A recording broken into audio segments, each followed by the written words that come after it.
Ассалаумағалейкум YouTube, ассалаумағалейкум қымбатты көрермендер. Бұл әдеттегідей лайктан бағдарламасы.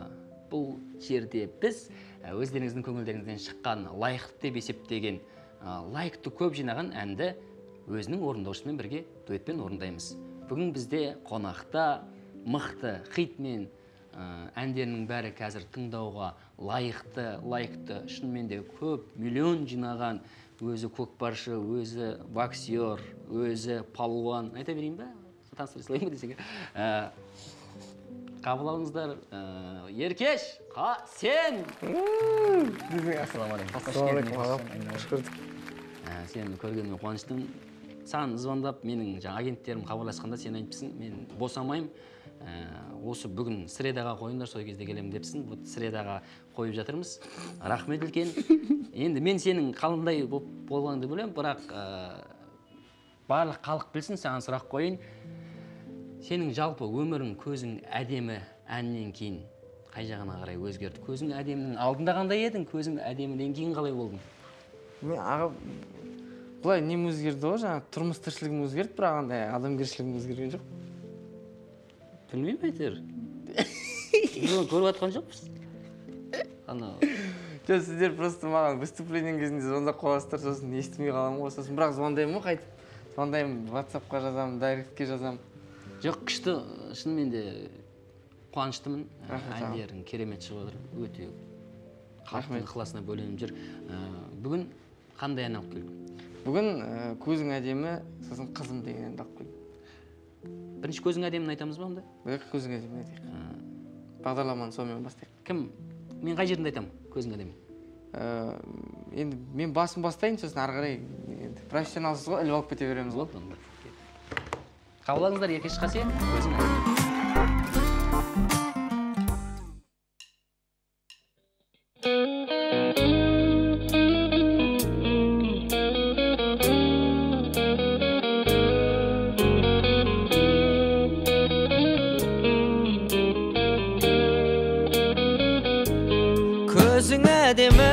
Sözün әдемі, жап-жарық нұрлы жүзің әдемі, анамнан кейін өзің әдемі, еркелеп күлген кезің әдемі.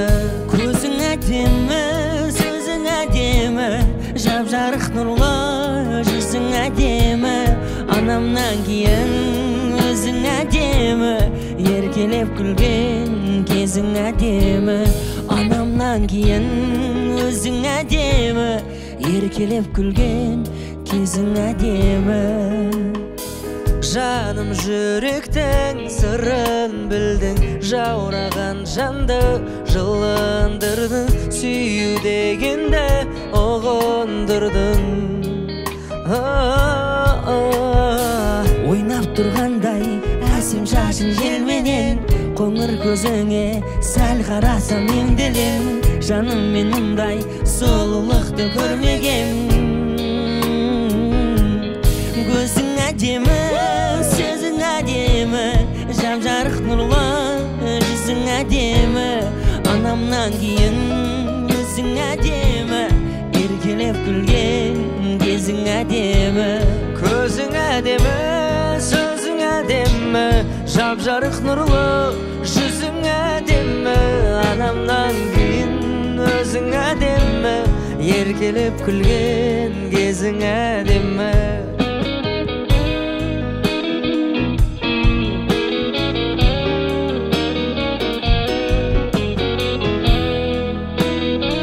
Мен живой бәнді бірінші айттым ғой, сіздің бағдарламада. Көзің әдемі, сөзің әдемі, жап-жарық нұрлы жүзің әдемі, анамнан кейін өзің әдемі, еркелеп күлген кезің әдемі.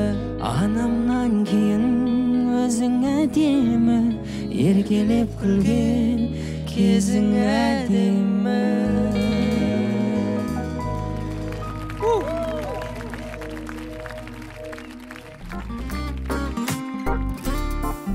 Еркеш қалай? Ұнады ма? Күшті мен. Бірінші айтып тұрмын бэндпен. Осылай наушникпен студияда. Қымбатты көрермендер, Ергеш бірінші рет көрдіңіздер, живой жан дауысты айттыр. Тойда плюспен айтады, мен минуспен айтамын. Жоқ, ойнап айтамын, әзілдеймін. Ергеш жақсы әнші екенін бәріміз білеміз, сондықтан да менің айтқаным ұнады ғой, жалпы. Күшті. Болды, келесі жол тағы да кел. Келесі жыл тағы бір хит шығарып келейін ба? Иә, тағы да хит шығарып кел. Көзің әдемі, керемет ән, маған да қатты ұнады, халыққа да ұнады. Жалпы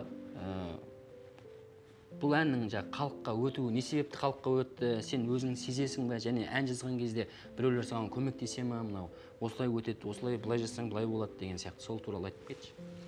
Жоқ, мен андай сезбеймін, ешқандай өтеді, өтпейді деген енді бір Құдай біледі ғой, кейде ойлап отырасың мысалға, осы әнім хит болады деп отырған ән вообще тыңдалмай қалады да.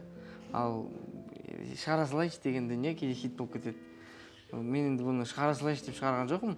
Мен негізі бұл әнді сатып жіберемін деп шығарған ғой. Иә, естіп айтып берші, соны кімге сатайын деп жатыр? Бірінші, мен шығардым да, сосын 2-3 ән жазып қойдық демо қылып. Сөйтіп шығардық, 3 әннің біріншісі сатылып кетті, екіншісі сатылып кетті, мынау тұрды, көзің әдемі тұрды. Сөйтіп осыған дауыс түсірейін деп аттық. Дауыс түсіріп демо жасап аттық әншілерге жіберуге. Демо түсіріп атқан кезде қасымда бауырым бар, сол алды да, тик-токқа түсіріп жіберейікші спидаппен, күшті болатын сияқты деді. Спидап бар, тез-тез. Білемін. Соны түсірді. Білемін, сендер де үйрендің ба?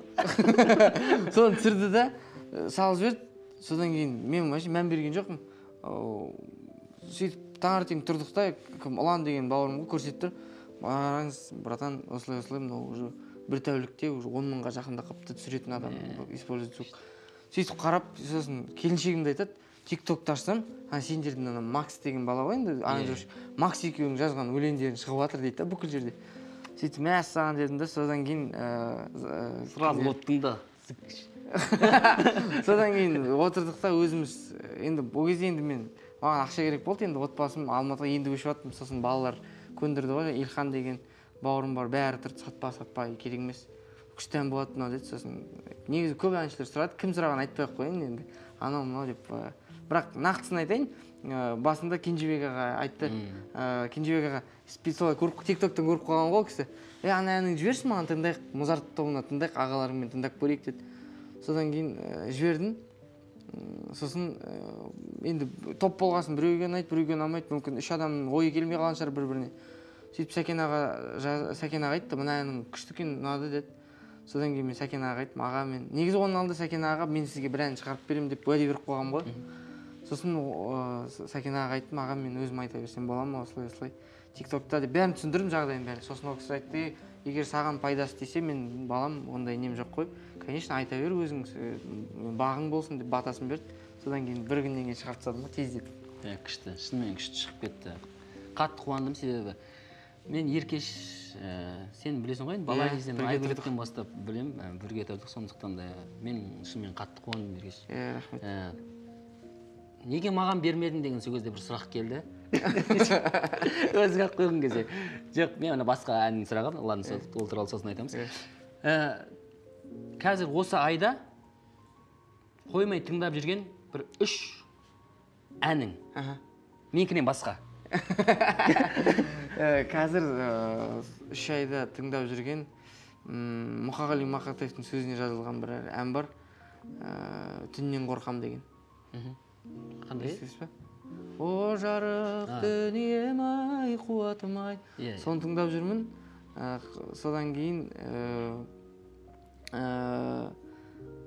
мен қазір бар ғой, қазіргі әндерді тыңдап жүрген жоқпын, ескі әндерді тыңдап жүрмін да. Сосын нені екі ғашық. Өйткені мен сондай альбом жазайын деп отырмын да, ескі әндерді жандандырып, содан кейін іздеп жүрмін. Қатты көңіліме сол 3 ән жақты, көп емес, 5-6 ән жақты, 3-ін айтып берейін, екі ғашық, түннен қорқам, содан кейін түн жамылып келеміз, айсыз ашық аспан. Осы әндер кім? Бұл әндер шығармаңдар, мен аранжировка істетіп жатырмын. Мен уже альбом бастап кеттім сондықтан. Айттым мен, менікін айтпай қой деп. Мен бағана мақтанып кеткен сияқты болғанда керек емес. Ғашық жандар бірін іздесе дегенді бар ғой, мен қызым тыңдайды дейді телевизияның алдында. Өйтіп жатырмын. Күшті. Көзіңіз тасқа. Мынау мысалға да осы өнерде қандай жетістікке жетуің керек, чтобы сен все болдым мен өнерді қоямын деп қойып кету үшін? Білмеймін аға, ондай болу үшін просто мен ондай жоқ менде. Мен енді ән жететін жерің, істейтін нәрсең бәрі көп па? Көп дегенде аға білмеймін, андай бір жететін жерге жетіп қойсаң да болады ғана. Спортсмендер бір жыл спортпен айналыспаса сүйегі сырқырайды деген сияқты бір нелер бар ғой. Иә. Сондай сияқты білмеймін, ондай жоқ менде. Мен андай жететін жерім деп айтпай қойын. Әнсіз өмір сүре алмайтын сияқтымыз біздер аға. Қоя алмаймын дейсің ғой. Иә.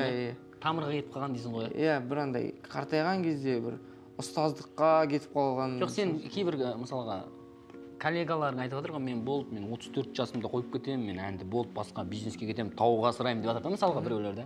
Сөйтіп кетем ма деген ой. Жоқ, ондай жоқ. Ол білмеймін, ол үшін өнерді былай слабо жақсы көру керек сияқты қойып кету үшін.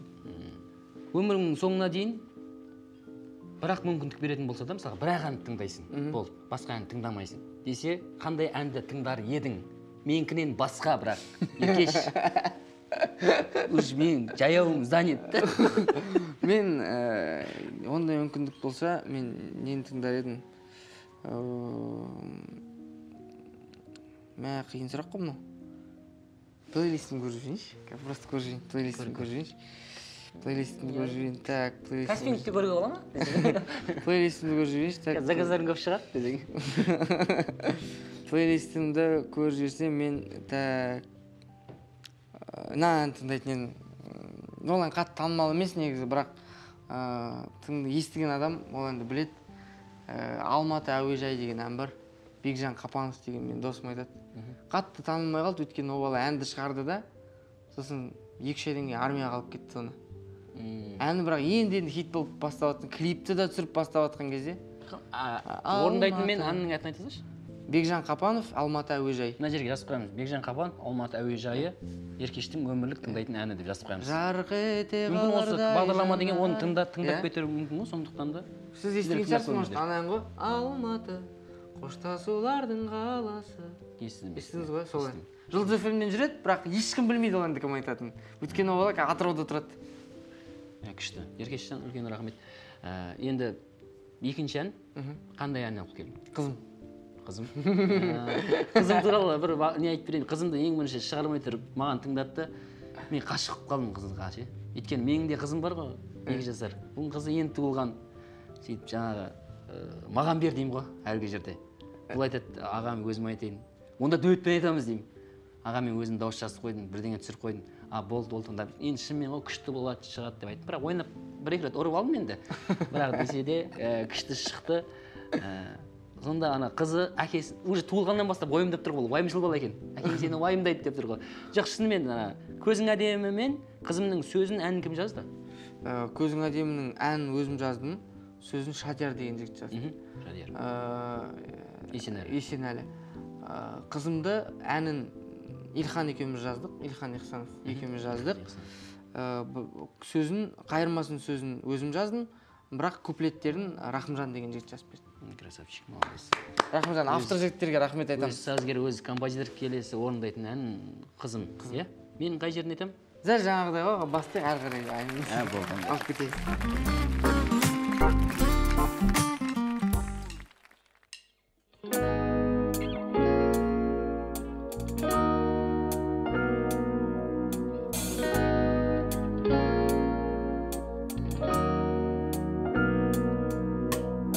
Жаратқан сені бізге тым ерекше сый қылып берді. Өзіңмен бірге несібе берекең үйіліп келді. Бақытым байлық жалғыз өзің ғана жүрегімдегі. Қарашығым көзімдегі. Сен келіп жақсылық толып біздің өмір өзгерді. Ата-ана бақыты бөледің сезімдерге бізді. Осының бәрін әнге салып айтар кезі келді. Барасылым қызым менің. Үйге береке боп келдің, үйге мереке боп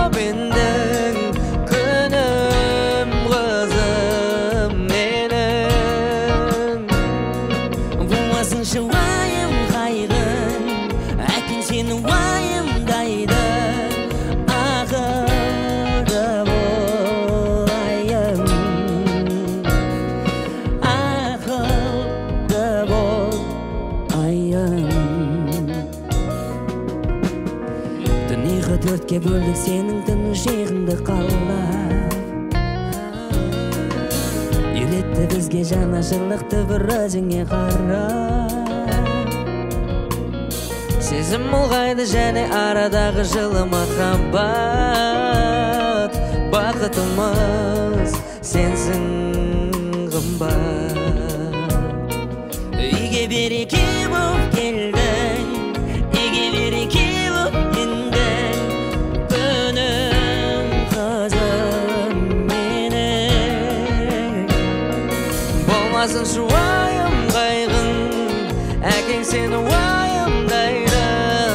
Ақылды болайын, ақылды болайын.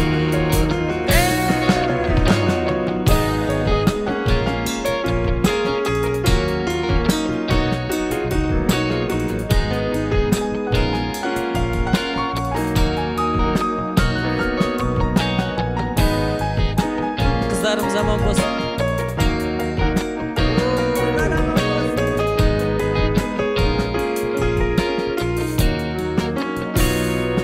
Үйге береке боп келдің, үйге береке боп ендің. Күнім қызым менің. Болмасын шуайым қайғың, әкең сені уайымдайды. Ақылды бол айым, ақылды бол айым.